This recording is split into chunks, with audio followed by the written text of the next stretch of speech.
తోటకూర నూపిండి పులుసు తయారు చేసుకోవడానికి కావాల్సిన పదార్థాలు: తోటకూర, బియ్యపిండి, నూపప్పు, చింతపండు, ఉల్లిపాయలు, పచ్చిమిరపకాయలు, పసుపు, వెల్లుల్లి, ఉప్పు, పంచదార, తాలింపు దినుసులు, నూనె. గార్నిష్ కోసం వేయించుకున్న ఒడియాలు.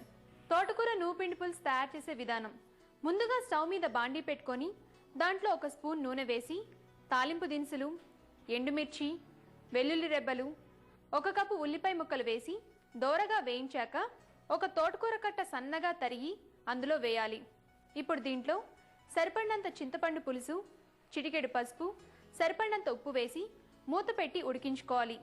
ఆ తర్వాత 4 పచ్చిమిర్చి, కొంచెం ఉప్పు, 1/2 కప్పు నువ్వులు మిక్సీ జార్లో వేసుకొని తగినన్ని నీళ్లు పోసుకొని కొద్దిగా నలిగిన తర్వాత దాంట్లో 1 స్పూన్ బియ్యపిండి వేసి మెత్తగా గ్రైండ్ చేసుకోవాలి. ఇలా గ్రైండ్ చేసుకున్న పేస్ట్ని ఉడుకుతున్న కూరలో వేసుకోవాలి. కూర బాగా చిక్కగా ఉంటే తగినన్ని నీళ్లు పోసుకొని ఉడికించుకోవాలి.